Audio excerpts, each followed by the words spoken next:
क़यादत पर करप्शन के इल्ज़ामात, गवर्नेंस का भी अल्लाह हाफिज, रोटी कपड़ा और मकान भी महज इंतखाबी नारा, सबसे बड़ी जमात सिंध तक महदूद, फांसी के 40 साल बाद भुट्टो की पार्टी का हाल अच्छा नहीं। बच्चों से जिनसी ज्यादती के वाक़यात कम होने के बजाय 11% बढ़ गए। जुर्म करने वाले ज्यादातर अफराद बच्चों के जानने वाले हैं। साहिल की रिपोर्ट तशवीशनाक भी है, खौफनाक भी।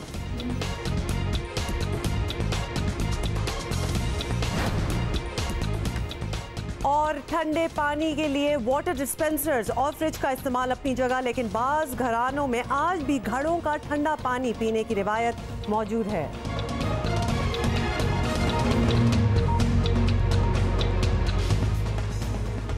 अस्सलाम वालेकुम, वंस अगेन गुड मॉर्निंग। आप देख रहे हैं जियो पाकिस्तान। और ये जो गड़े का ठंडा पानी में जो विजुअल्स आए हैं ना, इसे देख के ही प्यास लग जाती है। प्यास लग भी जाती है और पानी क्यों नहीं आज हमारे पास। लेकिन आपको पता है कि आई एम फ्रॉम चकवाल, तो मतलब हमारा जब भी हम वहाँ होते थे चकवाल में, तो घड़ों में पानी, और जितनी भी गर्मी हो अब्दुल्ला, दैट पानी यूज्ड टू बी ठंडा।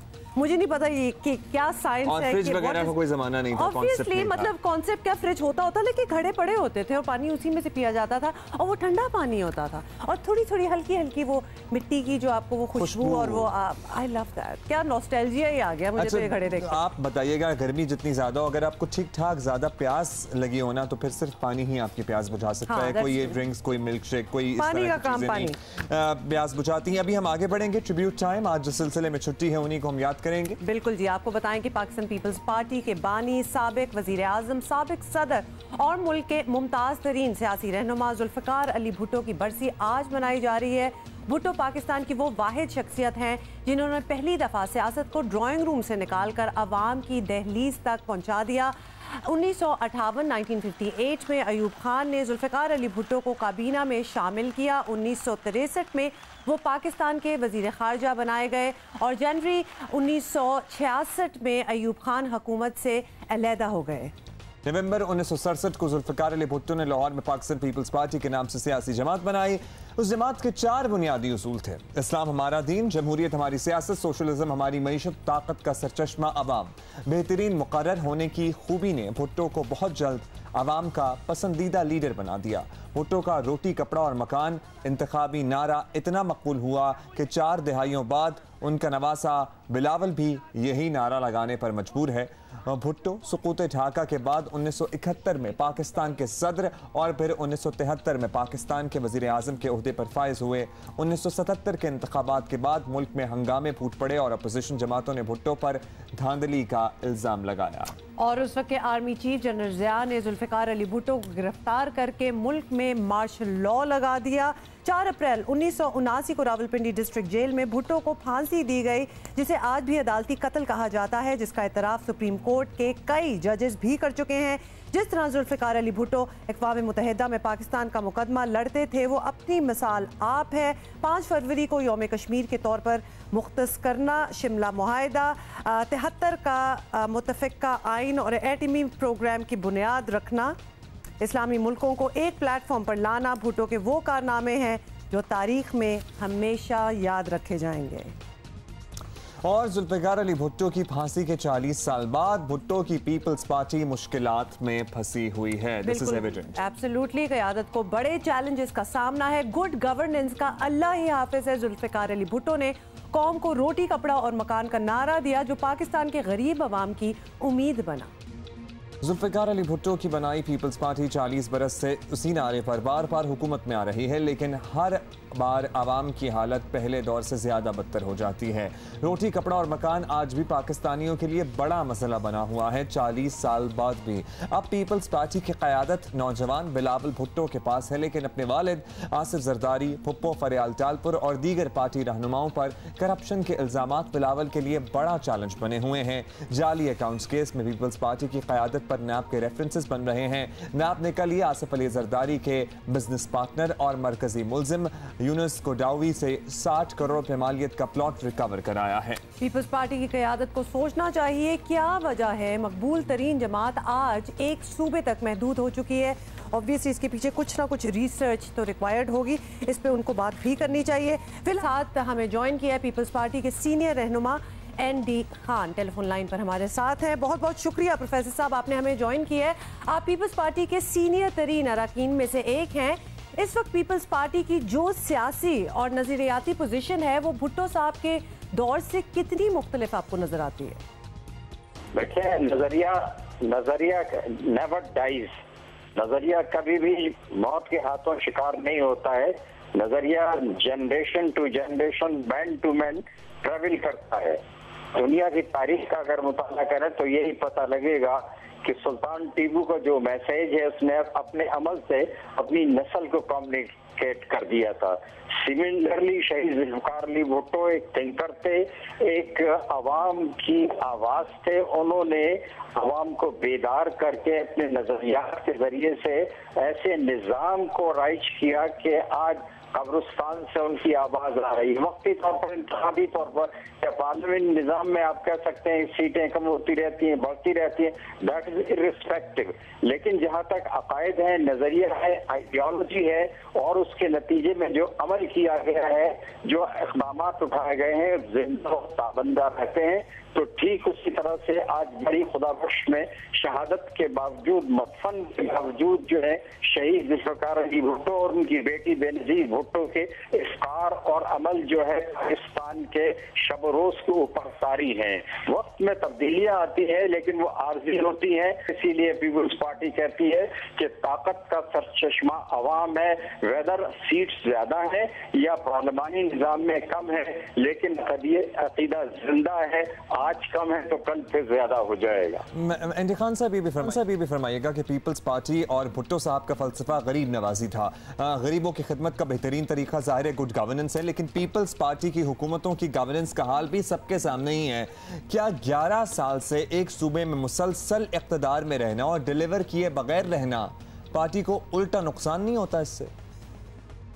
पाकिस्तान पीपल्स पार्टी की जहां तक सिद्ध का सवाल है, वो तो मुसलसल भारी अक्सरियत से कामयाब होती रही है और पिछले दिनों में सारी कुव्वतें इकट्ठी हो गई थी और बैकिंग से भी सपोर्ट हासिल की। But in spite of that we are enjoying the largest majority in the province of Sindh and wait and see. थोड़ी देर रुक जाइए, इंशाल्लाह ताला under the leadership of Bilawal Bhutto Zardari ये सारे मुल्क के अंदर वो रिवाइव हो जाएगी, चाहे पख्तूनख्वा हो या पंजाब हो या बलूचिस्तान हो, क्योंकि नजरिया जिंदा है। नजरिए मुनज़्ज़म नहीं हो सकते हैं, थोड़ी देर के लिए बादल उस पर तारी हो सकते हैं, लेकिन जैसा कि मैंने प्रधान अर्ज किया कि आइडियोलॉजी नेवर डाइज। हाँ, जहाँ आइडियोलॉजी के अंदर कुछ रकाकत आती है तो उसे रिवाइव करना चाहिए, रिव्यू करना चाहिए। प्रोफेसर साहब, आपसे पूछेंगे कि अब आप जो हैं वो नौजवान सियासतदानों के लिए मशअले राह हैं, इतना आपका एक्सपीरियंस है, इतना एक्सपोजर है, आपकी नज़र में पाकिस्तान पीपल पार्टी को 70 की दिहाई जैसा अरूज दिखाने के लिए पार्टी रहनुमाओं को अब क्या करना चाहिए?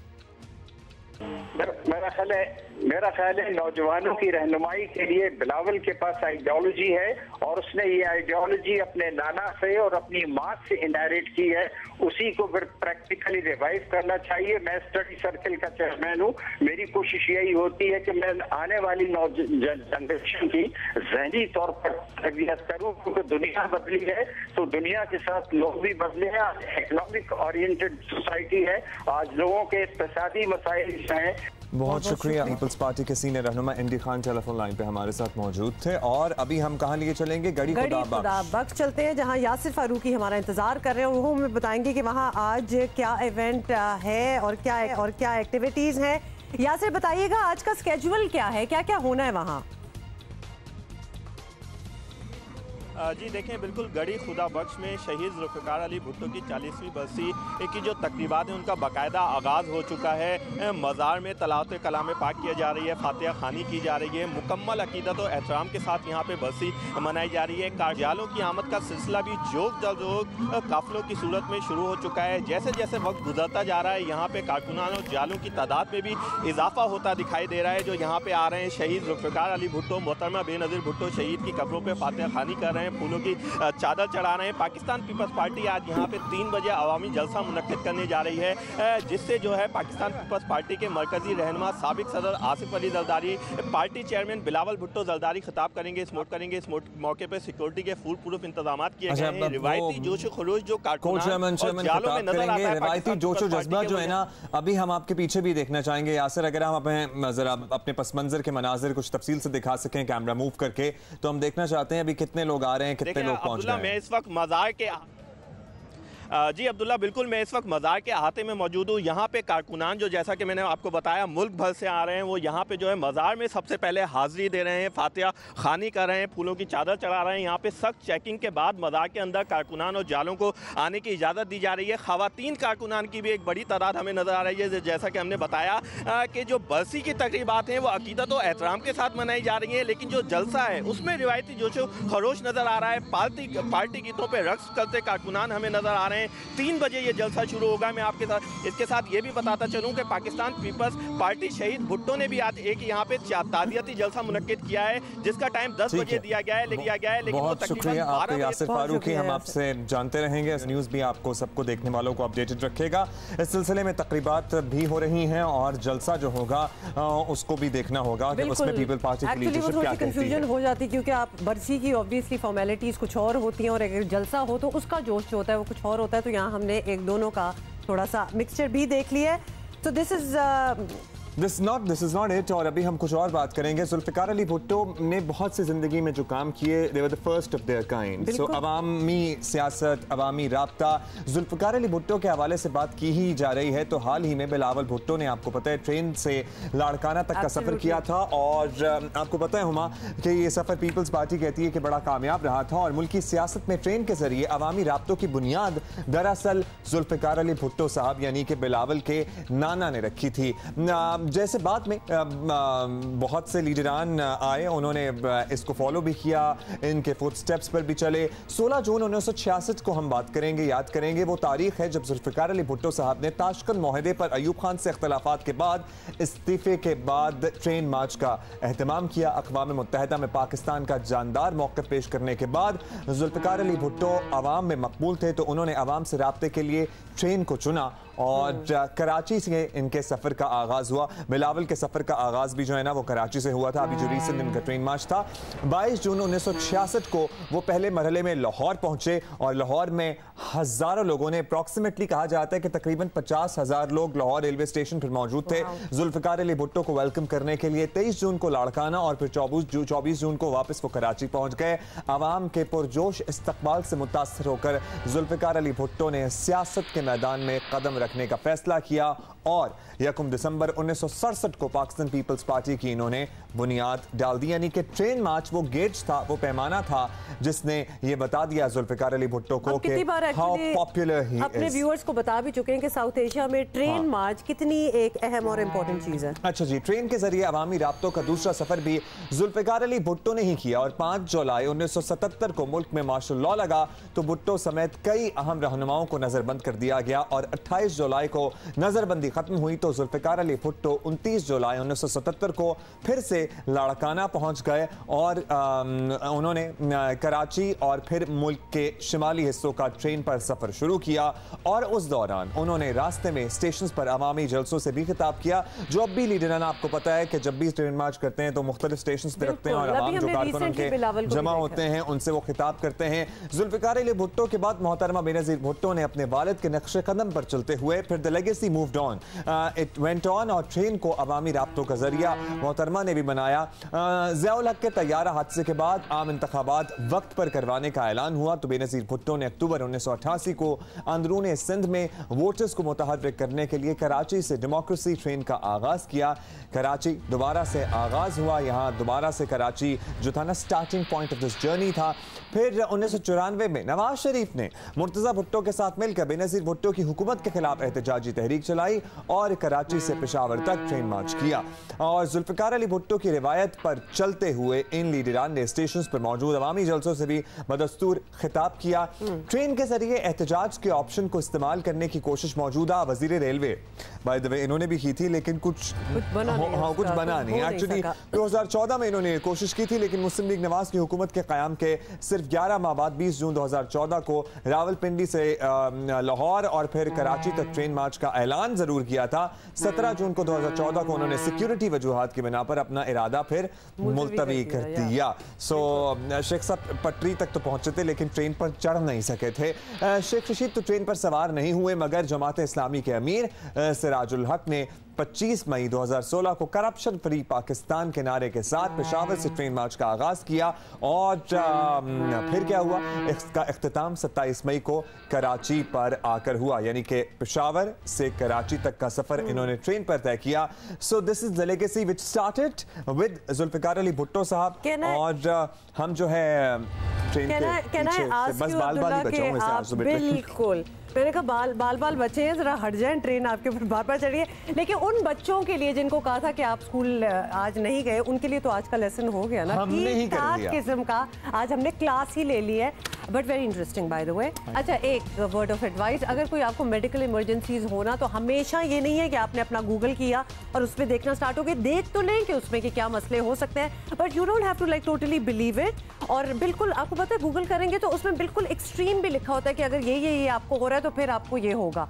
So don't believe that. और ये आपके लिए भी मैं कह रही हूँ। अच्छा, ठीक है, अभी हम आगे बढ़ जाएंगे। और चूंकि गर्मी बहुत हो गई है और गर्मियां आते ही ठंडे पानी का इस्तेमाल बढ़ जाता है, ठंडे पानी के लिए इलेक्ट्रिक मशीनें और फ्रिज वगैरह का, डिस्पेंसर वगैरह का इस्तेमाल अपनी जगह, लेकिन जो ऑर्गेनिक चीजें होती हैं ना, हाँ जी, देहात में आपके गाँव में आपको ये चीजें याद आ गई होंगी कि बाज़ घरों में आज भी घड़ों में पानी ठंडा करने की रिवायत मौजूद है। और सरगोदा से जियो न्यूज के नुमाइंदा मलिक मोहम्मद असगर हमें ये रिपोर्ट दिखा रहे हैं। I am excited, let's watch. मौसम गर्मा की आमद के साथ ही गर्मी की शिद्दत कम करने के लिए ठंडे पानी का इस्तेमाल बढ़ जाता है। शहरी इलाके हों या देही, ठंडे पानी के इस्तेमाल के लिए फ्रीजर, फ्रिज और वाटर कूलर तो इस्तेमाल किया ही जाता है, लेकिन आज भी बहुत से लोग ठंडे पानी के लिए मिट्टी के घड़े इस्तेमाल करते हैं। इस जदीद दौर में भी असी घड़े का पानी इस्तेमाल कर रहे हैं, क्योंकि घड़े का पानी कुदरती तौर पे बड़ा ठंडा ते मीठा होता है। इलाका डेरा कदीम में रिहायश पजीर कुम्हार खानदान मिट्टी के बर्तन बनाने के लिए मशहूर हैं। मिट्टी के बर्तनों में पीने का पानी न सिर्फ खुश जायका लगता है, बल्कि मिट्टी के घड़ों में रखे गए पानी गर्मी में भी ठंडा रहता है। गर्मी का मौसम आते ही मिट्टी के बर्तन तैयार करने वाली भट्टियों में खुसूसी एहतमाम किया जाता है और ऑर्डर पर रंग बिरंगे पीने के पानी के लिए घड़े तैयार किए जाते हैं। घड़े तैयार करने वालों का कहना है कि उनकी गुजर औकात 40 से 50 रुपए के हिसाब से एक घड़ा फरोख्त करने से हो ही जाता है। 30 साल हो गए करेंदे काम, ये बर्तन बनावने ते वत बाहर बेच आवने। महंगाई दी वजह तो हुण 50 दा घड़ा वैंदा पिया, 40-45 दा ही वैंदा पिया। शहरियों का कहना है कि घड़ों के पानी का इस्तेमाल नुकसानदेह नहीं है। फ्रिज के पानी से जहां गला खराब होने का खदशा होता है, वहां बिजली की अदम फराहमी से मसाइल भी पैदा होते हैं। शहरों में आज भी मिट्टी के बर्तन और घड़े फरोख्त करने वालों की दुकानों पर रश रहता है। मिट्टी खास मिट्टी है, उहदे लिया के ते मिट्टी के बर्तन बनाई देने, घड़े अज जदीद दौर दे विच जिहड़ियां फ्रिजां लोग इस्तेमाल करते हैं, उस दे बावजूद ही साडा चिकनी मिट्टी का घड़ा बने हुआ लोग ठंडा पानी या घड़ा करता है। आज के जदीद दौर में भी लोग ठंडा पानी पीने के लिए घड़ा इस्तेमाल करते हैं। मिट्टी के घड़ों के इस्तेमाल में तो कमी यकीनन हुई है, लेकिन उसके पानी की अफादियत से आज भी इनकार नहीं किया जा सकता। कैमरामैन जहीर खान के साथ मलिक मोहम्मद असगर, सरगोदा। प्यास भी लग गई है, लेकिन पानी वही पीने को दिल चाह रहा है, क्योंकि मुझे लग रहा है ऐसे ठंडा ठंडा। गड्ढे का इंतजाम हम जितनी देर में करेंगे इतनी देर हम एक और खबर आपको बता देते हैं। बिल्कुल। और बड़ा अहम इशू है जिसपे हम बात करते भी रहते हैं और आज दोबारा करेंगे। 2018 में पाकिस्तान में बच्चों से ज्यादती के वाकयात में 11% इजाफा हुआ है, 11% इंक्रीज हुआ है ये। और साहिल की रिपोर्ट बता रही है मीडिया की जानिब से भरपूर आ गई मुहिम, हुकूमतों के इक़दामात के बावजूद ज्यादती के वाकयात में इजाफा अफसोसनाक भी है और तशवीशनाक भी है। रिपोर्ट में कहा गया है कि पाकिस्तान में रोज़ाना 6 से 15 बरस की उम्र के 10 से ज़ायद बच्चे जिनसी तशद्दुद का शिकार होते हैं। सबसे ज़्यादा 63% बच्चे सूबा पंजाब में जिनसी तशद्दुद का शिकार हुए, सिंध में 27%, खैबर पख्तूनख्वा से 4%, इस्लामाबाद से 3%, बलोचिस्तान से 2% और 34 वाक़यात कश्मीर और 6 गिलगित बल्तिस्तान से सामने आए हैं। बच्चों पर जिनसी तशद्दुद के कुल 3832 वाक़यात रिपोर्ट हुए और इसी अरसे में जिनसी तशद्दुद के बाद कत्ल किए गए बच्चों की तादाद 92 है। 2017 में बच्चों पर जिनसी तशद्दुद के वाक़यात की तादाद 3445 थी।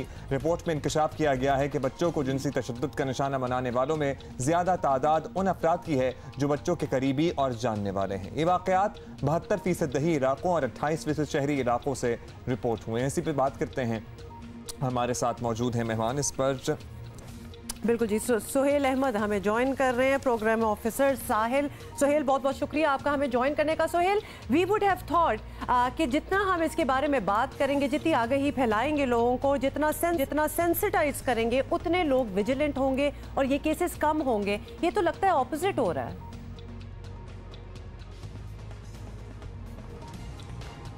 हेलो जी, आपको सुहेल आपको आवाज़ आ रही है? आवाज़ थोड़ी कट रही है।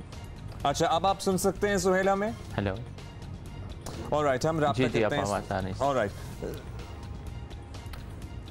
ठीक है, अब आ रही है आवाज़। सुहेल, आप बताइएगा, ये वाक़यात जो अब रिपोर्ट हो रहे हैं, जो आदाद शुमार हम कोट कर रहे हैं, हमने अभी बताए भी हैं, हमें ये लग रहा था कि इन वाक़यात को तशहीर मिलने के बाद या ये ख़बरें मंजर आम पर आने के बाद इन वाक़यात में कमी आएगी, लेकिन उल्टा हक़ाइक़ तो बता रहे हैं कि इनमें इजाफा ही हुआ है।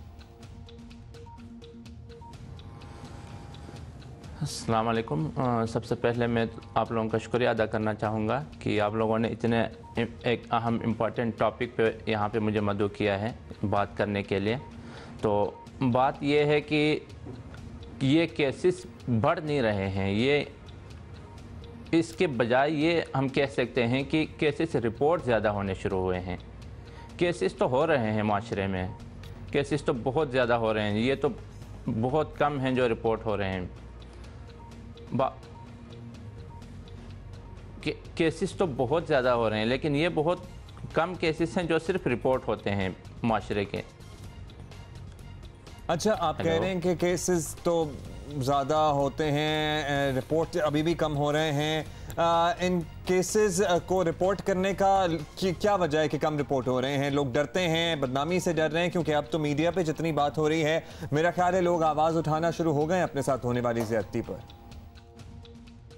जी बिल्कुल ऐसे ही हैं। अब मीडिया की वजह से अब लोग काफ़ी ज़्यादा अवेयरनेस आ गई है लोगों के अंदर और वो केसेस अब सामने लेके आ रहे हैं। लोग बहुत ज़्यादा केसेस अब इंक्रीज़ होने की वजह यही है क्योंकि ये एक ऐसा टॉपिक है, ऐसा सब्जेक्ट है जिस पर लोग बात ही नहीं करना चाहते हैं। इस वजह से केसेस, बहुत ज़्यादा केसेस अब भी रिपोर्ट नहीं हो रहे हैं। जैसे कि आपका बहुत शुक्रिया। सुहेल मौजूद थे, प्रोग्राम ऑफिसर साहिल। तो मेरा ख्याल है कि हुआ ये है कि हमारा जो सवाल था कि ये जितनी आगे ही हम फैला रहे हैं तो ऑब्वियसली इस चीज़ में कमी आनी चाहिए थी, लेकिन हुआ ये है जो कि अच्छी बात है इन अ सेंस कि लोग बिल्कुल जी एम्पावर हो गए हैं कि एटलीस्ट अब बर्दाश्त नहीं करेंगे, तो लिहाजा अब वो आके बोलना स्टार्ट हो गए इस बारे में। एंड ऑफ कोर्स बोलेंगे, स्टेटिस्टिक्स बेहतर बनेंगे तो इसका हल भी बेहतर निकल सकता है। जी, लाहौर में आपको पता है अस्मा, जिस खातून के सर के बाल मुंडे गए और उसके बाद तस्वीर का दूसरा रुख कर करके उसकी डांस की वीडियोस फैलाई गई और उस पर अजीब वाहियात किस्म के कमेंट्स, जैसे कि लाइसेंस मिल गया है अगर वो डांस करती है या उसके अपने अंदर कुछ और सिलसिला है, कोई और लाइफस्टाइल है, तो उसे लाइसेंस मिल गया कि उसको जो मर्जी करें, उसे तशद्दुद करें, उसे सर के बाल। तो ऑब्वियसली सोशल मीडिया पे तो इस बात पे बहुत तबसरा होना स्टार्ट हो गया। अक्सर लोगों ने अस्मा को बेकसूरवार ठहराया और मारूफ पाकिस्तानी अदाकारा सनम सईद ने इंस्टाग्राम पोस्ट के जरिए अस्मा की हिमायत करते हुए कहा कि किसी लड़की की एक वीडियो दिखाकर आप ये जस्टिफाई नहीं कर सकते कि उसने किसी और मौके पर डांस करने से इनकार किया था या नहीं किया था, या गलती की थी या नहीं की थी। ये सिर्फ एक पोस्ट था जो उसका दिखाया है और ये ऐसे ही है जैसे कि किसी तवाइफ से ज़बरदस्ती ज़्यादती की जाए और फिर कसूरवार भी तवाइफ ही को करार दिया जाए। तो ये सनम ने पूरा इन सपोर्ट ऑफ अस्मा, ये अस्मा की हम आपको तस्वीर भी दिखा रहे हैं। तो अस्मा ने जो भी किया होगा in the past, that does not mean कि उसके साथ जो हुआ है वो होना चाहिए था या फिर वो ठीक था या वो जस्टिफाइड और यही था। बात हम भी इससे पहले बारहा करते रहे हैं कि किसी को कोई हक नहीं पहुंचता अपनी जिंदगी में वो जो मर्जी करती हो कि उसे जबरदस्ती किसी काम पर मजबूर किया जाए और अगर वो मना करे तो उसको मारपीट का निशाना बनाया जाए। लोगों कंसेंट जो एक टर्म है ना उसका आप डेफिनेशन जो है वो समझ लें और घोट के पी जाएं। एक और बड़ा अहम ट्रिब्यूट है जो आज हमने देना है और थोड़ा सा हिस्ट्री लेसन भी, बिकॉज आज वो दिन है क्योंकि आप स्कूल नहीं गए तो लेसन हम देंगे। तो जल्दी से आपको बताएं कि मार्टिन लूथर किंग जूनियर वो शख्स हैं जिन्होंने अमेरिका में नस्ली इम्तियाज के खिलाफ जबरदस्त मुहिम चलाई और कामयाब भी ठहरे। मार्टिन लूथर किंग ने 1955 के मॉन्टगोमरी बस स्ट्राइक की क़यादत की और किंग की कोशिशों के नतीजे में 1963 में वाशिंगटन की जानिब मार्च किया गया, जहां मार्टिन लूथर ने ऐसी तकरीर की जो तारीख का हिस्सा बन गई और इस तकरीर का मौजू था मेरा एक ख्वाब है, I have a dream। 1964 में नस्ली तफरीक और इम्तियाज के खिलाफ पुरअमन एहतजाज पर लूथर किंग को नोबेल अमन इनाम से नवाजा गया। मार्टिन लूथर किंग जूनियर ये एजाज़ हासिल करने वाले सबसे कम उम्र शख्स थे। आज ही के दिन यानी 4 अप्रैल 1968 को मार्टिन लूथर किंग कत्ल कर दिए गए। अपने कत्ल से एक रात पहले मार्टिन लूथर किंग जूनियर ने मेम्फिस में बड़े मजमे के सामने अपनी आखिरी तकरीर की, जिसके अल्फाज कुछ यूँ थे कि लोग बरसों से जंग और अमन से मुताल्लिक गुफ्तगू करते रहे हैं, अब वो मजीद इस बारे में बात नहीं कर सकते। और अब ये कहना प्रॉब्ली गलत होगा कि ये जंग या ये कोशिश अब खत्म हो गई है, रेसिज्म का बिल्कुल खात्मा हो गया, अभी भी ये कोशिश किसी न किसी तौर जारी है। छुट्टी मना रहे हैं इस मरतबा, आज जो है हम काम पे, आप सब ये डिसाइड कर रहे हैं कि नाश्ता क्या करना है, पर्टिकुलरली सिंध की बात कर रहे हैं। So rest of the Pakistan you guys अपने कामों पे हैं, स्कूलों में हैं, सब कुछ ठीक है। और अगर मिड वीक छुट्टी मिल जाए तो क्या जबरदस्त बात होती है। हमारे साथ वैसे कभी नहीं होता, तो मिड वीक हो या ऑफ वीक हो, whatever, we are always here. बहुत सी बातें करनी है इस घंटे में। Thank you so much by the way, आपकी ट्वीट्स मिल रही हैं और आपका साथ भी हमारे साथ है, so that is great. Top stories of this hour. Certainly. Kohistan video scandal सामने लाने वाला अफजल कोहिस्तानी 3 भाइयों समेत कत्ल हो गया। खानदान वालों को भी धमकियां मिलने लगी। रियासती बेबसी की ऐसी मिसाल पहले देखी ना सुनी।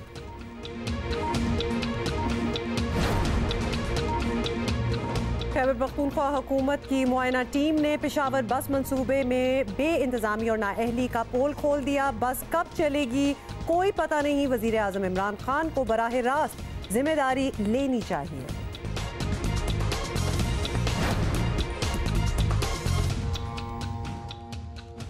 इसको कहते हैं एडिंग इंसल्ट टू इंजरी। इस पे ही मुझे तब चढ़ी हुई थी कि सरफराज से मिलाएं और मुझे नहीं लेके गए, कि ऊपर से पराठे बनवा के खाए भी हैं। नहीं, मेरी बात सुने, पराठे उन्हें खिलाए हैं, लेकिन सरफराज ने वादा किया है कि जब वो इंशाल्लाह वर्ल्ड कप जीत कर वापस आएंगे तो मीठा पराठा हमारे लिए बनाएंगे। ओहो, मेरा नाम लिया था कि मैं भी होंगी वहाँ। हाँ, हमने कहा था यहीं पे बनाएंगे। जबरदस्त। Okay, so let us watch the talk. हमारे पास आज यहाँ चाय पर मौजूद हैं कैप्टन सरफराज। धोखा नहीं दिया, कमिटमेंट की थी, आ गए हैं हमेशा की तरह। कभी धोखा नहीं देते, बस कभी कभी मैच में क्या हो जाता है ये पूछ लेते हैं। Sarfaraz, thank you for being here.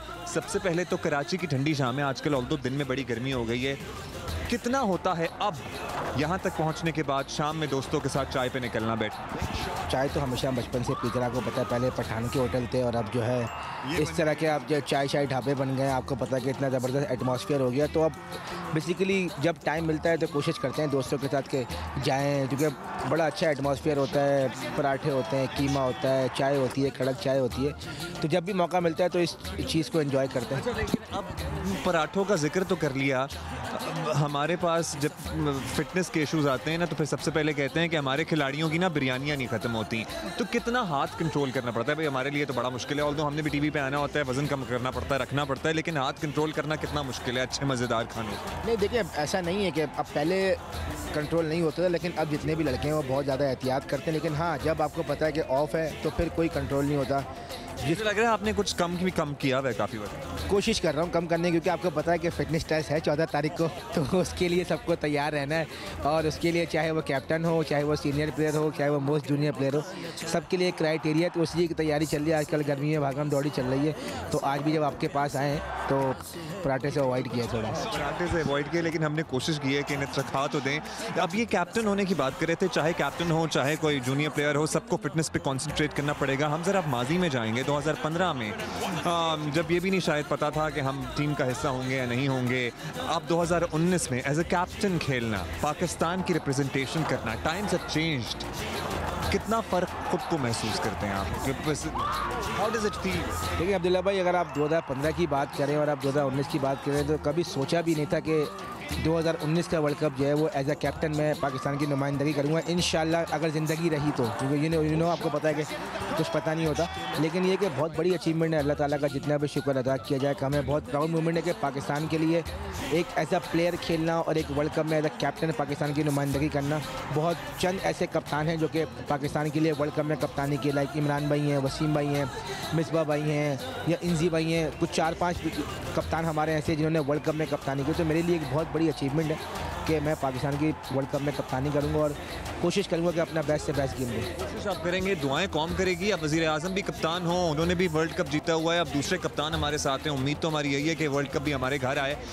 तैयारी हमने पूरी कर ली है, शेल्फ पेल्फ साफ करा दी है, बस बाकी आपकी तैयारी क्या है ये आप बता दें हमें। देखिए जी, तैयारी जो अगर आप बात करें हमारी टीम की, तो अगर आप पिछले साल 1.5 साल से आप देखें तो हम कोशिश हमारी यही रही कि हम उन्हीं लड़कों को अपने साथ लेकर चलें जो कि हमारे साथ आगे 2019 में वर्ल्ड कप में पाकिस्तान टीम का हिस्सा होंगे। आपके प्लेयर्स आपके सामने हैं, आपकी टीम ऑलमोस्ट तैयार हुई है, जिसमें फ़खर जमान हैं, इमाम उल हक हैं, शादाब खान हैं, हसन अली हैं, शाहीन शाह अफरीदी हैं, शुएब मलिक हैं, मोहम्मद हफीज़ हैं, सरफराज अहमद हैं, इमाद वसीम है। तो ये सारे प्लेयर्स हैं जो कि पिछले साल 1.5 साल से पाकिस्तान टीम का हिस्सा हैं और इंशाल्लाह यही लड़के जो आगे जाके जो आपका आने वाला वर्ल्ड कप में इसमें पाकिस्तान के लिए खेलें। बड़ी तनकीद होती है कि जनाब हमारे लड़कों को पता नहीं होता कि किसने स्क्वाड में शामिल होना है, किसमें नहीं होना, इसलिए प्रेशर भी होता है ऑटोमेटिकली और जहन में ये चल रहा होता है कि भाई अगर परफॉर्मेंस बुरी हो जाएगी तो हम वर्ल्ड कप में नहीं जा सकेंगे। As contrary to the other countries जिन्होंने अपने वर्ल्ड कप के स्क्वाड पहले से फाइनल कर दिए हैं, जिनको पता है खेलना है, उन्होंने खेलना है। हमारे यहाँ ये लास्ट मिनट डिसीजंस मेंटली कितना अफेक्ट करते हैं? देखें, अगर आप जितनी भी कंट्रीज़ की बात करेंगे ना तो 13-14 प्लेयर जो है ना वो सबके बैकअप माइंड में होते हैं कि हमारे ये टीम है। देखें, अभी न्यूजीलैंड ने भी टीम अनाउंस की तो एक उन्होंने नया प्लेयर डाला है, एक आध 2 प्लेयर पे बातचीत चल रही होती है। अदरवाइज़ अगर आपकी 15 का स्क्वाड है तो 13 से 14-12 लड़के वो होते हैं जो आपको पता होता है कि ये प्लेयर्स हैं। और अगर आप पाकिस्तान टीम की आप बात करते हैं तो पाकिस्तान टीम के जो वर्ल्ड कप के स्क्वाड के लड़के हैं, 1-2 प्लेसेस के अलावा जितने भी लड़के हैं उन सबको पता है कि ये लड़के पाकिस्तान टीम का हिस्सा होंगे वर्ल्ड कप में। आराम का कोई फ़ायदा हुआ? खुद नहीं चाह रहे थे जाना या व्हाट वाज इट? देखिए, एक डिसीजन था, सबका अपने मिल बैठ के जो एक डिसीजन लिया कि जो लड़के पिछले 5-5.5 महीने से तीनों फॉर्मेट की क्रिकेट खेल रहे थे तो उनको रेस्ट दिया जाए। क्योंकि आपको पता है कि हम लोग अगर आप एशिया कप से उठा के देखें 2.5 महीने हम वहाँ पर हमने UAE में रहे, फिर फ़ौरन साउथ अफ्रीका चले गए, फिर फ़ौरन PSL में आ गए। तो रेस्ट देने का मकसद ये था कि जो आपके टॉप प्लेयर थे जो कि ऑटोमेटिकली टीम का हिस्सा होंगे वर्ल्ड कप में, जिनकी सिलेक्शन पर कोई ऐसी बातचीत नहीं है, तो उन लड़कों को रेस्ट दिया जाए ताकि फ्रेश होके जो है आगे। क्योंकि अगर आप देखें वर्ल्ड कप से पहले पाकिस्तान टीम में 10 से 11 वनडे मैचेस खेले, जिसमें 4 आपके प्रैक्टिस मैच भी हैं और 5 ऑफिशियल वनडे। तो आई थिंक अच्छी प्रैक्टिस मिल जाएगी उन तमाम लोगों को जो कि वर्ल्ड कप में पाकिस्तान टीम के लिए क्लाइमेट में मिलेगी तो अच्छा हो जाएगा। ये बता दें, चैंपियंस ट्रॉफी आपने जितवाई, सबने मिलकर जीती, यंग ब्लड था, जज्बा था, जुनून था। इस मरतबा वर्ल्ड कप जीतने के लिए कोई यंग लड़के हैं, कोई नया जोश मारता हुआ खून है जिस पे आपकी नज़रें कि हाँ? देखिए, सबसे इंपॉर्टेंट बात जो अब्दुल्ला भाई आपने की ना कि हम सब ने मिलकर जीती चैंपियंस ट्रॉफी, तो वर्ल्ड कप भी जो है ना वो हम सबको मिलके ही जीतना पड़ेगा। और बड़े भी इवेंट जितने भी होते हैं वो कोई एक इंडिविजुअल बंदा या कप्तान या एक बॉलर या एक बैट्समैन जो है वो नहीं जितवाता, एक पूरी टीम जितवाती है। तो जिस तरीके से हम लोगों ने चैंपियंस ट्रॉफी हमने एज अ टीम जीती थी, इंशाल्लाह पूरी कोशिश करेंगे। लड़के हैं, टैलेंटेड प्लेयर मौजूद है हमारे पास जो कि पाकिस्तान के लिए अच्छा परफॉर्म किया है पास में, तो इंशाल्लाह इस वर्ल्ड कप में भी अच्छा परफॉर्म करें। माशाल्लाह मौजूदा मुल्की हालात चलें, वर्ल्ड कप तो एक तरफ, इंडिया पाकिस्तान मैच एक तरफ। एक पर्सनल एडवाइस ये है कि ज़्यादा प्रेशर ना लीजिएगा, लेकिन क्या करें कि हम बहसियत पाकिस्तानी कौम लेते हैं। कुछ नहीं है, ये जो टीवी पर शोज होना शुरू होते हैं ना, टाकरा होना शुरू होता है ना, ये इतना पॉजिटिव कर देते हैं लोगों को कि लोगों को बोलते हैं भाई आप वर्ल्ड कप भले हार जाओ, टूर्नामेंट हार जाओ, इंडिया से जीत जाओ। लेकिन मैं आपको बताऊँ, बिल्कुल इंडिया से भी हमें जीतना है, हमें हर टीम से मैच जीतना है। हम सिर्फ ये नहीं होगा कि हम इंडिया को हराने के लिए खेलेंगे, अगर हमें टूर्नामेंट जीतना है तो हमें सारी टीमों को हराना पड़ेगा। तो बस पब्लिक से यही कहूँगा, ठीक है इंडिया पाकिस्तान का एक डिफरेंट है, वहाँ के लोगों को भी यही होता है, हमारे पाकिस्तान के लोगों को भी यही होता है, लेकिन हम इंशाल्लाह पूरी कोशिश करेंगे कि इंडिया को भी हराएं और जितनी और भी टीमें उनको भी हराएं। कोई है वैसे प्रेशर अभी जो मिलता होगा इंडिया के मैच का ज़रूर जिक्र करता हो। लेकिन सर वो जितने भी वर्ल्ड कप स्टार्ट होने वाला है तो सबकी यही ख्वाहिश है भाई, बस मैनचेस्टर वाला जो मैनचेस्टर में मैच है ना इंडिया से, वो जीतना है बस, और कुछ नहीं।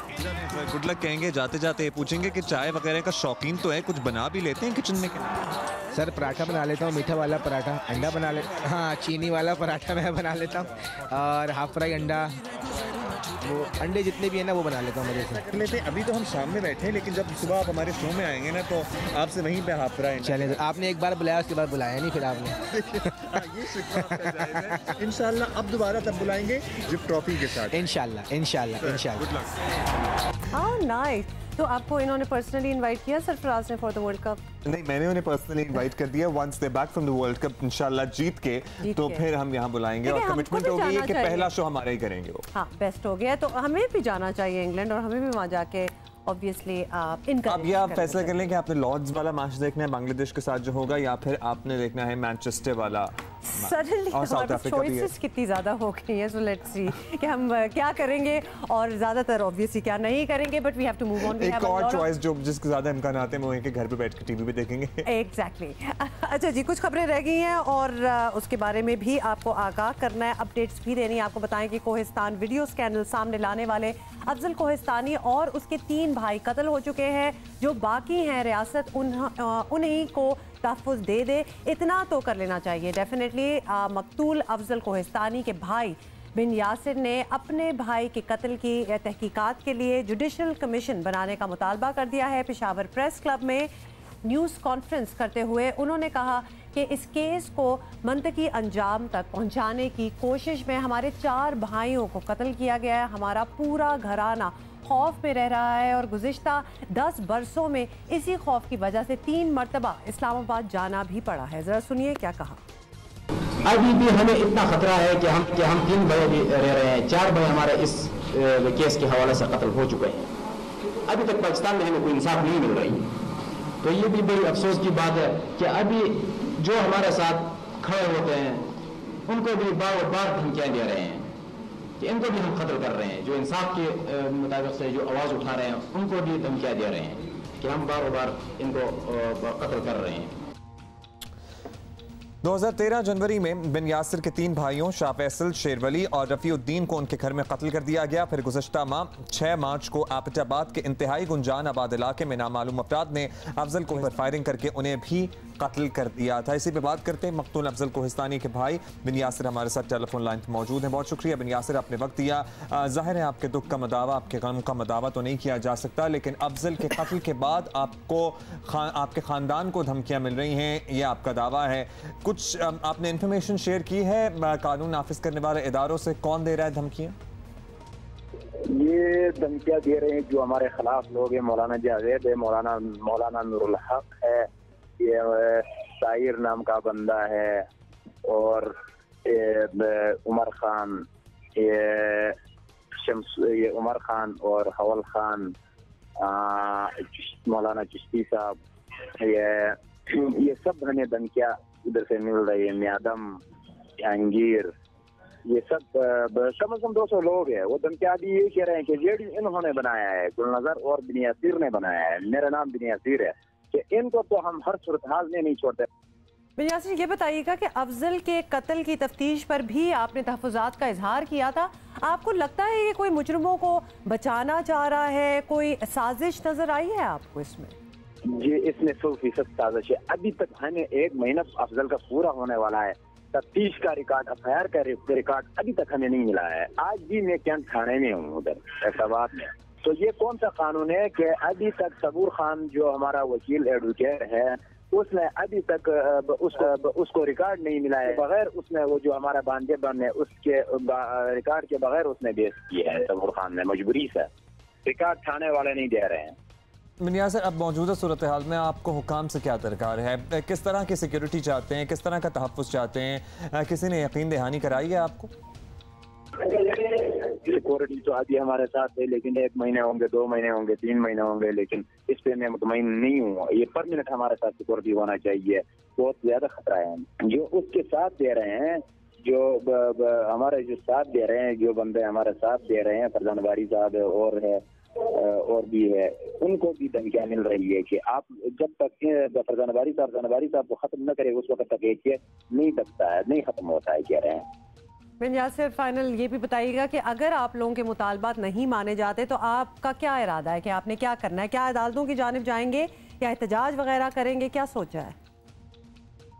हम एहतजाज भी करेंगे और अदालत पे भी जाएंगे, और हमारा मजबूरी और हमारा कोई गुंजाइश है नहीं, हमारे कोई साथ देने वाला कोई है नहीं। अफजल ने एक आवाज़ उठाया था इंसाफ के तौर पर पूरा पाकिस्तान के ये कानून तब्दील करने के लिए कि लड़कियां और लड़कों को के नाम से कत्ल न हो जाएं, लेकिन जो बंदा आवाज़ उठाता है। बहुत शुक्रिया आपका बनी यासिर हमारे साथ मौजूद थे। समझ नहीं आता कि रियासत ऐसे मामलात में क्या सोई हुई है या आंखें बंद किए हुए हैं।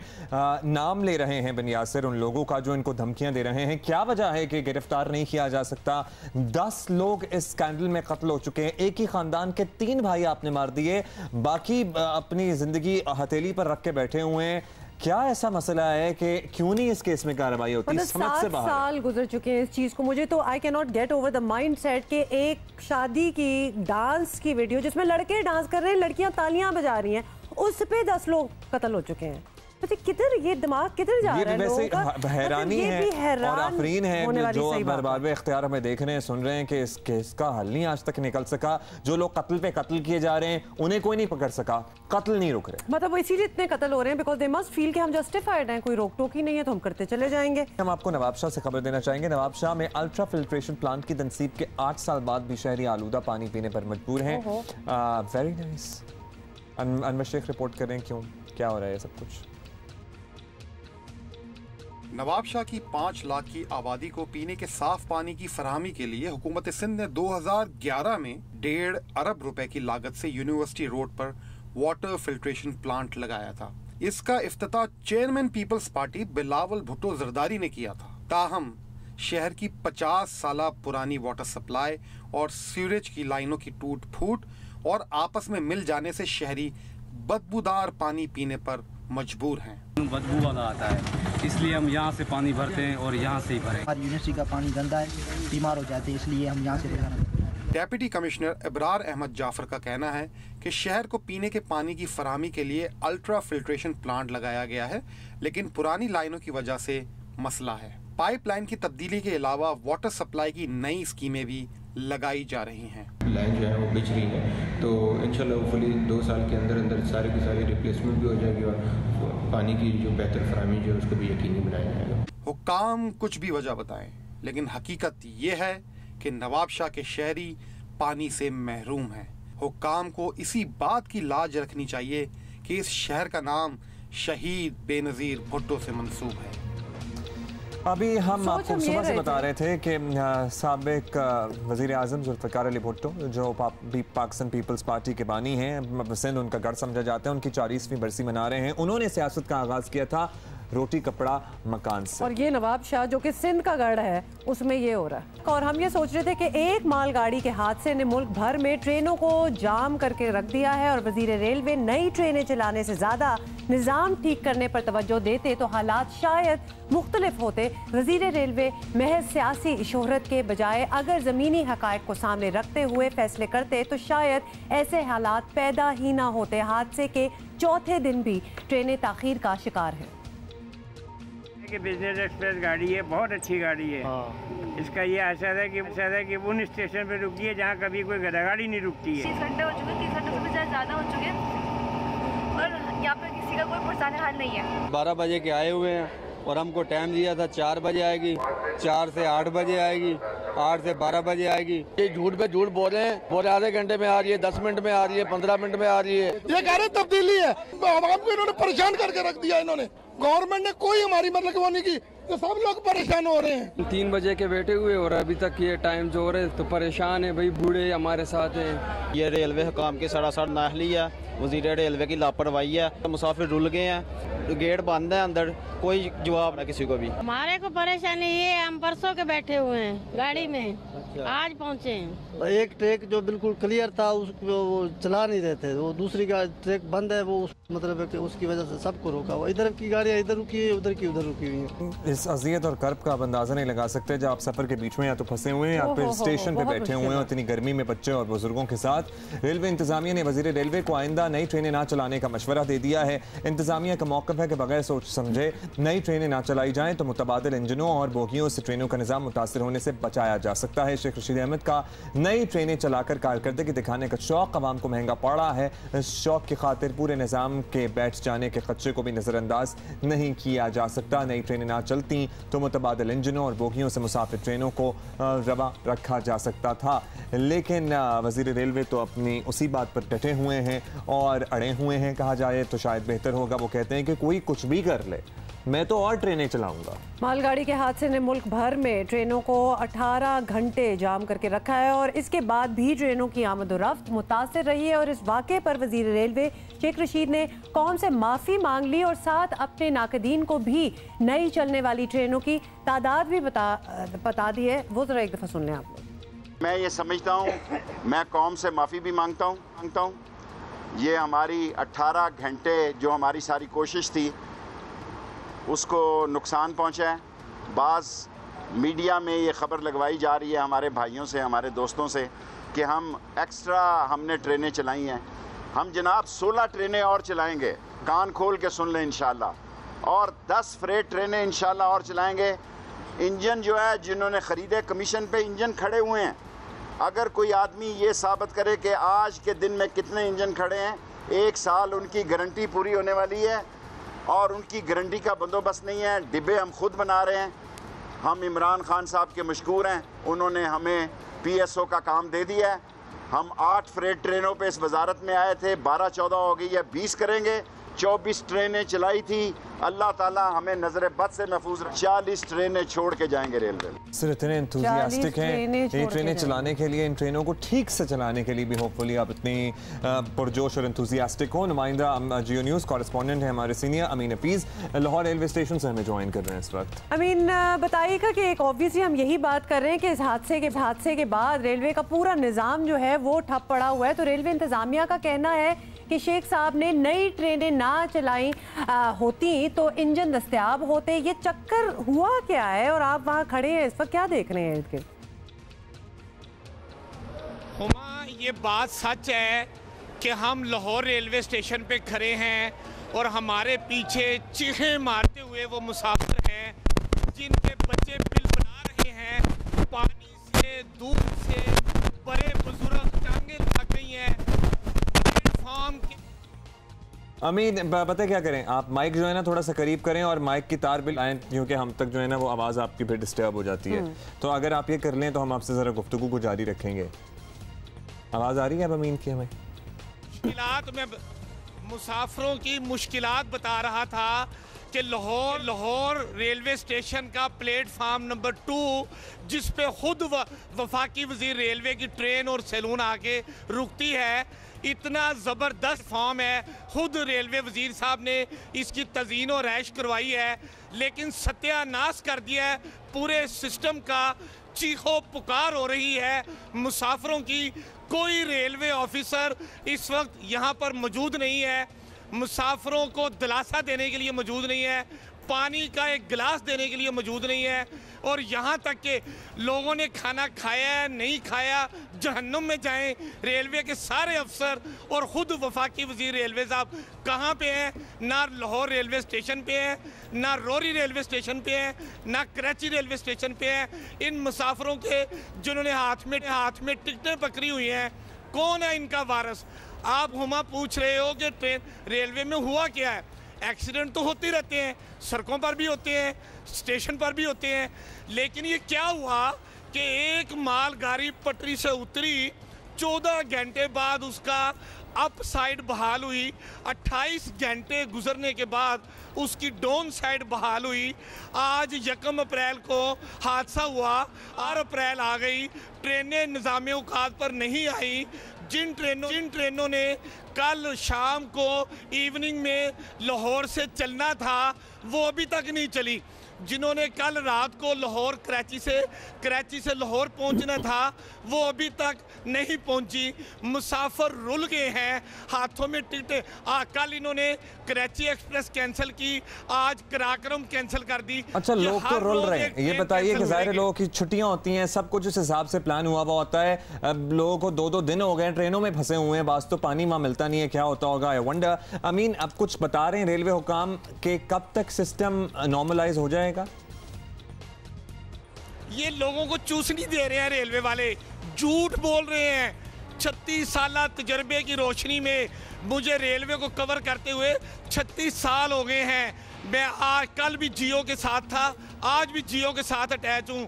ये जो कह रहे हैं ना 1 दिन में ठीक हो जाएगा, मेरी बात लिख लें, रेलवे वजीर साहब भी लिख लें और तमाम रेलवे ऑफिसर भी सुन लें। ये अभी 4 दिन तक सिस्टम बहाल नहीं होगा। एक ही बात से बहाल होगा कि ये ट्रेनें मनसूख करें। कल इन्होंने कराची एक्सप्रेस मनसूख की, आज कराक्रम मनसूख कर दी है। एक ट्रेन के मुसाफिर दूसरी ट्रेन में ला रहे हैं। हो ये रहा है कि रेलवे वजीर साहब को शौक है नई ट्रेनें चलाने का, 24 चला दी हैं, बहुत अच्छी बात है। Thank you very much. और वाकई बड़ा ही मुश्किल है और आप तो बड़ी अच्छी तरह दर्द समझ वहाँ मुसाफिरों का जो कि फंसे हुए हैं। और सबसे वर्स्ट बात यह है कि अभी भी पता नहीं है कि ये कब वहाँ से निकलेंगे और आगे अपनी डेस्टिनेशन तक पहुंचेंगे। तो ये किसी भी इदारे को जब ठीक करने की बात आती है, जो पहले एग्जिस्टिंग सूरत हाल होती है उसको बेहतर बनाया जाता है, उसमें एडिशंस बाद में की जाती हैं। एडिशंस अच्छी खासी कर दी हैं, we appreciate it, we highly appreciated sir. लेकिन ये जो इस दफा हुआ है ना, ये भी आफरी नहीं हुई है। ये भी टू मच हो गया गरीब लोगों के साथ, जो जहाज़ों पे सफर नहीं कर सकते, वो जो स्टेशनों पे रुल रहे हैं, आपको अंदाजा नहीं है। और जो ट्रेन में ऑलरेडी बैठे हुए हैं, उतरने का नाम नहीं ले रही उनकी ट्रेनें, उनका हाल और उनका क्या बुरा हाल है। और आपको पता है वैसे ही ट्रेनों में पानी नहीं आता, बच्चों का साथ है, बुजुर्ग हैं, बाथरूमों में क्या हाल क्या होगा इस टाइम। मतलब बिल्कुल बेसहारा ही वहाँ बैठे हुए हैं। तो इस वक्त 40 और आनी है या 15 और आनी है ट्रेनें, ये बातें सूट नहीं करती। But anyway, let us move on. और ट्रांसपोर्टेशन की बात कर रहे हैं तो जरा पेशावर बीआरटी की भी बात पेशावर वालों जरा हमें लिख के बताइए कि बीआरटी की वजह से जो कि बन रही है और बने चली जा रही है और बन भी नहीं रही है, बीच में कब खत्म होगी किसी को नहीं पता। आपकी जिंदगी किस तरह मुतासर हो रही है? अगर आपकी दुकान, आपका घर, आपका प्लाजा इर्द गिर्द है, उस रूट पर है, तो वहाँ पे काम की क्या सूरत हाल है, आप हमें ज़रूर लिख के बताइएगा। जियो पाकिस्तान टीवी पे बेइंतज़ामी की मिसालें कायम हुई हैं, ताखीर दर ताखीर हो रही है और मुस्तकबिल का भी कुछ पता नहीं। पेशावर बीआरटी से मुताल्लिक की बातें कोई और नहीं, तहरीक इंसाफ हुकूमत को भी नजर आ रही हैं। जो भी हो रहा है बराह रास्त जिम्मेदारी वज़ीर आज़म इमरान खान को लेनी चाहिए। सूबाई इंस्पेक्शन टीम की रिपोर्ट में कहा गया है कि बीआरटी मंसूबा प्लानिंग के बगैर शुरू किया गया, डिजाइन में तब्दीली के बायस मंसूबे की लागत में इजाफा हुआ, आवाम का पैसा जाया किया गया। जो इंक्वायरी कमेटी बनी थी उनकी सिफारिश पे उनको हटाया गया, क्योंकि ये तो सीएम साहब ने कमिटमेंट की थी ना लोगों के साथ कि मैं इसकी इंक्वायरी करूंगा कि क्यों इस तरह हुआ है। वो तो उस कमिटमेंट पे हुआ है। तारीख जिसने दी है, जिसने दावे किए थे, जाहिर चीफ मिनिस्टर तो उसी के खिलाफ एक्शन लेगा ना। अच्छा सेक्रेटरी है, उसकी खिदमत भी रही है, लेकिन जाहिर है ये बहुत बड़ा मंसूबा है। इसमें अगर कोई गलत बयानी करता है या इसमें ज़रूरत क्या है, अगर नहीं बन सकती महीने में, तो हमें गलत बयानी करने की ज़रूरत ही नहीं है। हमें ना बताया जाए क्यों बताया गया। आपको ये भी बता दें कि रिपोर्ट के मुताबिक मंसूबे से ट्रैफिक मसाइल पैदा हुए और बाज़ मकामात पर पैदल चलने वालों को 1600 मीटर चलना पड़ेगा। मुसाफिरों के सड़क पार करने से भी ट्रैफिक जाम होगा और नए सिग्नल्स बनेंगे तो भी शहरियों की मुश्किलात में इजाफा होगा। So nothing really is working out over there. और हमें ज्वाइन किया है सीनियर तजियाकार सलीम साफ़ी।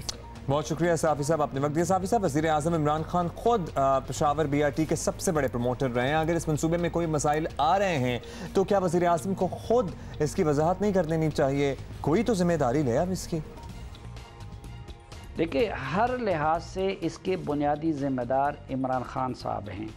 एक तो अभी वज़ीर आज़म की हैसियत में भी वो ये कोशिश कर रहे हैं कि सूबों को मरकज़ से चलाएँ, लेकिन उस वक़्त चूँकि सिर्फ खैबर पख्तूनख्वा में हुकूमत थी तो नीटी ग्रिटी में भी इमरान खान साहब मुलव्विस थे। पहली बात, परवेज़ खटक को उन्होंने वज़ीर आला बनाया। दूसरी बात, उस वक़्त जो चीफ सेक्रेटरी थे वो इमरान खान साहब के चहीते थे, आज़म खान साहब। उनको अभी इमरान खान यहाँ अपने साथ प्रिंसिपल सेक्रेटरी लगाया हुआ है। फिर ये कि जिस तरह परवेज़ खटक साहब शुरू में मेट्रोज़ के मुखालिफ और बाद में अचानक हामी बन गए, उसी तरह इमरान खान साहब भी पहले शहबाज शरीफ के मेट्रोज़ का मजाक उड़ाते थे लेकिन बाद में उसकी वकालत करते थे। जो वादे और दावे परवेज़ खटक ने इससे मुतालिक किए थे, वही वादे इमरान खान साहब ने उससे मुतालिक किए हैं। और फिर नए इंतखाबात के बाद जो नई हुकूमत आई है तो उसके बाद जो दूसरे वज़ीर आला है और जिन्होंने भी गलत डेट्स दिए उसकी इफ्तिताह के हवाले से, तो वो तो भी इमरान खान साहब के नॉमिनी हैं। इसलिए हर हवाले से मैं समझता हूँ कि जिस तरह परवेज़ खटक ज़िम्मेदार हैं, जिस तरह PTI की बाकी क़यादत ज़िम्मेदार है, उन सबसे ज़्यादा ज़िम्मेदार इमरान खान साहब हैं और अब इसकी कौम को जवाब भी खान साहब को देना चाहिए। ठीक, बहुत बहुत शुक्रिया सलीम साफ़ी साहब, हमें बता रहे थे the reality behind this project. लेकिन पेशावर में एक और जो एक चीज़ स्टार्ट हुई है, that is very encouraging, pink buses, और सिर्फ ख़वातीन के लिए, लड़कियों के लिए पिंक बसेस स्टार्ट होंगे। मुझे ऐसी चीज़ें इतनी अच्छी लगती हैं। आपको बताएं कि खैबर पख्तूनख्वा में ख़वातीन के लिए मखसूस पिंक बस सर्विस का आगाज़ होने जा रहा है। I love it. Pink motor bike जब हुई थी, स्कूटर, तो वो तो शहबाज गिल साहब शोशा नहीं कहते थे। मुझे नहीं समझ आई कि उसको क्यों कहा था, बट एनीवे फॉरगेट दैट। आपको हमने ये दिखाना है, सूबाई हुकूमत, जापान हुकूमत की जानिब से तोहफे में मिलने वाली 14 बसें अब जल्द मर्दान और एबटाबाद की सड़कों पर नजर आएंगी, जिससे खवातीन जो हैं वो क्या ज़बरदस्त सीन है कि सिर्फ खवातीन ही खवातीन। कम किराए पर एयर कंडीशन बसें होंगी जिसमें सफर कर सकेंगी। इस हवाले से एक रिपोर्ट तैयार की है जी न्यूज़ के कॉरेस्पॉन्डेंट आफ्ताब ने, Aftab Ahmed. And I love this pink colour also, just check it out. गुलाबी रंग की इन 14 बसों की किस्मत जो गुज़िश्ता साल जून से बंद थी, अब खुल गई है। इन पर जमी गर्द और धूल झाड़ने का वक्त आ गया। जापान हुकूमत की जानिब से खैबर पख्तूनख्वा हुकूमत को अतिया की गई ये 14 बसें मर्दान और एबटाबाद की सड़कों पर नजर आएंगी। पहले मरहले में खवातीन के लिए मखसूस ये बस सर्विस मर्दान में चलेगी। शहर में 17 किलोमीटर के रूट पर चलने वाली इस खसूसी सर्विस के लिए इब्तिदाई तौर पर 16 स्टॉप्स बनाए गए हैं। एक बस की कीमत 70 लाख रुपए से ज्यादा है, जिसमें 40 खवातीन की गुंजाइश है। स्टार्ट होगा गार्डन कैंपस से और एंड इसका होगा होती नेयर चौक जो है ना, जो एग्रीकल्चर यूनिवर्सिटी है ना, वहाँ तक इसका एंडिंग है। इनिशियली हम यही एक रूट से इस्तेमाल करेंगे जब, और साथ साथ फिर ये इसको हम चेंज भी करेंगे ना। गुलाबी बसें जापान की जानिब से खवातीन को बेहतर सफरी सहूलियात की फराहमी की गरज से फराहम की गई थी। मर्दान में सर्विस के आगाज के बाद इसी माह के आखिर तक एबटाबाद में भी ये बसें दौड़ती नजर आएंगी। इसकी कैपेसिटी है मोर देन 40 पैसेंजर आराम से आ सकते हैं और इट इज़ ये फुली इक्विप्ड हैं, एसी प्लांट इसमें लगा हुआ है। इसके अलावा इसके अंदर स्टॉप है, बटन है, जो भी फीमेल अगर वो जिस पॉइंट पे उतरना चाहें तो स्टॉप का बटन दबा के। बसों में खवातीन कंडक्टर्स होंगी। मर्दान की मकामी खवातीन ने भी मंसूबे को सराहा है, क्योंकि उन्हें सफ़र करते हुए मुश्किलात का सामना करना पड़ता है। मर्दान और एबटाबाद की खवातीन को अब चिंचियों और पुरानी वैगनों में सफ़र करने की ज़रूरत नहीं पड़ेगी, क्योंकि कंफर्टेबल सीट्स और एसी वाली पिंक बस सर्विसेज का इजरा कर दिया गया है, जिससे वो बासानी सफ़र कर सकेंगी। कैमरामैन रिजवान शेख के साथ आफ्ताब अहमद, जियो न्यूज़, पेशावर। अभी तो आफ्ताब चले गए हैं बस में, उसके बाद अलाउड नहीं है। हाँ, लड़कियों की बस है। अच्छा जी, एक और चीज़ जो हम आपको बताना चाहते हैं, व्हाट्सएप का रोज़ ही कोई फीचर बदल रहा होता है, लेकिन ये फीचर तो इतना बेस्ट है कि हम सारों को यूनैनिमसली अच्छा लगा है। तो शुक्रिया अदा करना चाहेंगे ज़ाती तौर पर भी और इज्तिमाई तौर पर भी व्हाट्सएप वालों को। पता है ना कि कभी कभार आपको पता भी नहीं चलता और आप एक ग्रुप में फंसे होते हैं और आप 10,000 लोगों में आपका भी नाम हो जाता है व्हाट्सएप ग्रुप में, और आप यही सोचते रह जाते हैं कि भाई मुझे ऐड क्यों किया, क्या चल रहा है। 10,000 में से 9,000 लोग जो है जबरदस्त गप्पे लगा रहे होते हैं और आपसे एक्सपेक्ट करते हैं कि आप भी गप्पे लगाएंगे। You have no idea what's going on. तो अब ये होगा कि कोई आपकी इजाजत के बगैर आपको किसी व्हाट्सएप ग्रुप में ऐड नहीं कर सकता। So whenever somebody wants to add you, आपको वो नोटिफिकेशन आएगा and you have added yourself. और we are going to see you इंशाल्लाह tomorrow. Have a great day ahead. See you, खुदा हाफिज़।